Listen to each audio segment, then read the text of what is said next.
بسم اللہ الرحمن الرحیم۔ السلام علیکم پیارے دوستو۔ معقول ہے کہ نوح علیہ السلام کی قوم میں ایک بدبخت بوڑھا تھا جس کا نام قصہ تھا۔ اس نے ایک دن اپنے بیٹے کو اپنے پاس بلایا اور اس نے اپنے بیٹے کو وصیت کی کہ دیکھو بیٹا، کبھی بھی نوح علیہ السلام کی باتوں میں نہ آنا، بلکہ وہ جہاں بھی نظر آئے ان کو تکلیف پہنچانے میں کوئی کسر نہ چھوڑنا۔ یہ ہمارے باپ داداؤں کو برا بھلا کہتا ہے اور ہمارے خداؤں کو بھی برا بھلا کہتا ہے۔ اس کے بعد وہ اٹھا اور اپنے بیٹے کو لے کر حضرت نوح علیہ السلام کی تلاش میں چل پڑا۔ اسے حضرت نوح علیہ السلام نظر آئے تو کہنے لگا کہ یہ ہے وہ شخص جس کے بارے میں تجھے نصیحت کر رہا تھا۔ یہ جادوگر ہے، جھوٹا ہے، اس کی باتوں میں آ کر اپنے مذہب سے دور نہ ہونا اور نہ ہی اپنے باپ دادا کے دین کو چھوڑنا۔ بدبخت بیٹے نے اپنے باپ کی باتیں سنی تو اس وقت باپ کے ہاتھ سے اس کی لاٹھی پکڑی اور حضرت نوح علیہ السلام کے سر پر دے ماری، جس سے آپ کا سر مبارک پھٹ گیا اور خون بہنے لگا۔ آپ علیہ السلام نے بارگاہ الہی میں عرض کیا، اے میرے مولا، اپنی قوم والوں کو دن رات ہدایت کا درس دیا، لیکن انہوں نے ہمیشہ رائے حق سے فرار اختیار کیا۔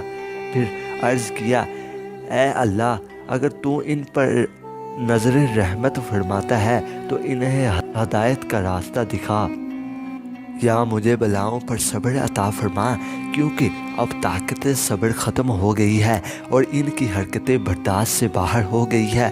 کاش مجھے علم ہوتا کسی قوم سے کوئی بھی ہدایت پا لے گا۔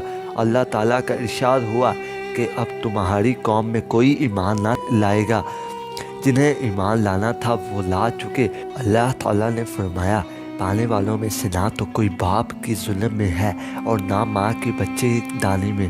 تو پھر جناب نوح علیہ السلام نے عرض کیا کہ اے رب العالمین، اس زمین پر کسی کافر کو زندہ نہ رکھ۔ حضرت نوح علیہ السلام کی دعا قبول ہوئی اور عذاب کا حکم جاری ہو گیا۔ حضرت حافظ ابن کثیر رحمۃ اللہ علیہ فرماتے ہیں کہ حضرت نوح علیہ السلام کی پیدائش حضرت آدم علیہ السلام کے انتقال کے 126 سال بعد ہوئی۔ آپ کا شمار اللہ تعالیٰ کے ان جلیل القدر انبیاء میں ہوتا ہے جن کا تذکرہ قرآن پاک میں فرمایا گیا ہے۔ اپنے پیغمبروں میں سب سے لمبی عمر پائی، اس کے باوجود بھی آپ علیہ السلام کا کوئی تان نہ گرا اور نہ ہی کوئی باعث سفید ہوا۔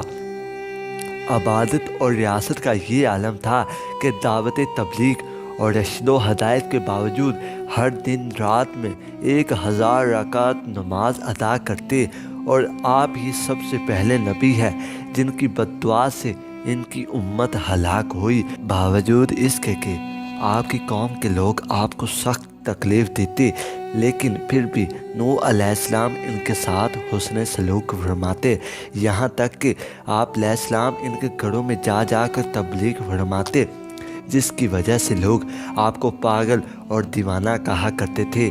معقول ہے کہ طوفان نوح علیہ السلام سے پہلے آپ کی قوم آپ کو طرح طرح کی تکلیفیں دیتی۔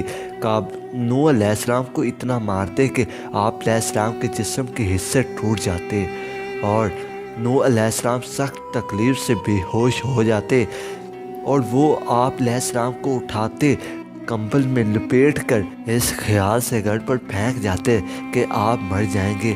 کئی کے گھر میں پھینک کر اوپر پتھر بھی ڈال جاتے۔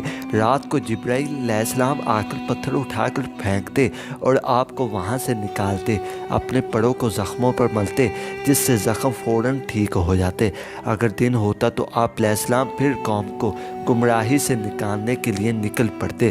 تاریخ جبرائیل میں ہے کہ حضرت ابن عباس رضی اللہ تعالیٰ عنہ نے فرمایا کہ حضرت نوح علیہ السلام نے 120 سال تک لوگوں کو اللہ تعالیٰ کے دین کی طرف بلایا، لیکن قوم نے کسی بات کو بھی ماننے سے انکار کر دیا۔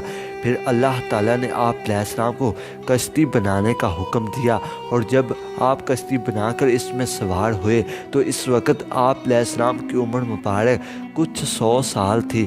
پھر عذاب نازل ہوا اور تمام سرکش نافرمان پانی کے عذاب میں ڈوب گئے۔ حضرت ابن عباس رضی اللہ تعالیٰ عنہ فرماتے ہیں کہ نوح علیہ السلام کی کشتی کے بعد 350 سال مزید زندگی گزاری۔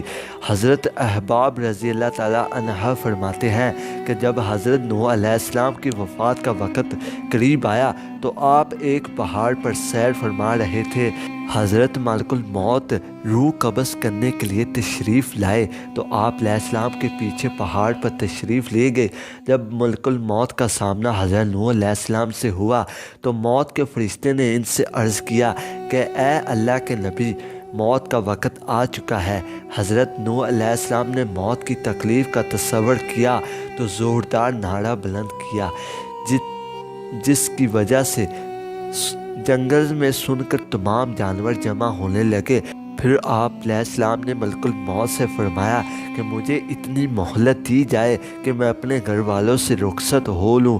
اب کوئی یہ نہ سمجھے کہ آپ نے ایسا اس لیے فرمایا کہ آپ موت سے بھاگنا چاہتے تھے، نہیں، ہرگز نہیں، بلکہ آپ تو امت کو یہ درس دے رہے تھے کہ موت کا لمحہ آنے سے پہلے جو اچھے اعمال کر سکتے ہو کر گزرو، کیونکہ بوقت انتقال کسی عمل کی مہلت نہیں ملے گی۔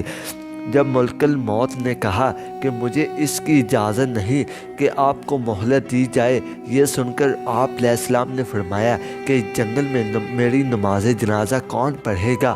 موت کے فرشتے نے کہا کہ ابھی جبرائیل علیہ السلام فرشتوں کی ایک جماعت کے ساتھ سفر میں ہے، اسی مقصد کے لیے آ رہے ہیں کہ وہ آپ کا نماز جنازہ پڑھیں گے۔ آپ کو یہ معلوم ہوا تو آپ خوشی خوشی جان دینے کے لیے تیار ہو گئے۔ اس بیچ میں حضرت جبرائیل علیہ السلام تشریف لائے اور پوچھا کہ اے نبیوں میں سب سے لمبی عمر پانے والے نبی، اپنی دنیا کو کیسا پایا؟ حضرت نوح علیہ السلام نے فرمایا کہ یہ دنیا اس مکان کی طرح ہے جس میں دو دروازے ہیں، ایک سے داخل ہو اور دوسرے سے نکل گئے۔ اس کے بعد موت کے فرشتے نے آپ علیہ السلام کی روح کو قبض کر لیا، چنانچہ فرشتوں نے آپ علیہ السلام کو غسل دیا اور وہیں آپ کی نماز جنازہ پڑھی گئی۔ کہا جاتا ہے کہ آسمان کی مخلوق کسی کے انتقال پر ایسے نہ روئی جیسے کہ آپ علیہ السلام کی وفات پر روئی۔ دعا ہے اللہ رب الکریم ان کی قبر پر کروڑوں رحمتوں کا نزول فرمائے اور ان کے ذکر کرنے کی برکت سے ہم سب کی دیکھنے اور سننے والوں کی بے حساب مغفرت فرمائے، آمین۔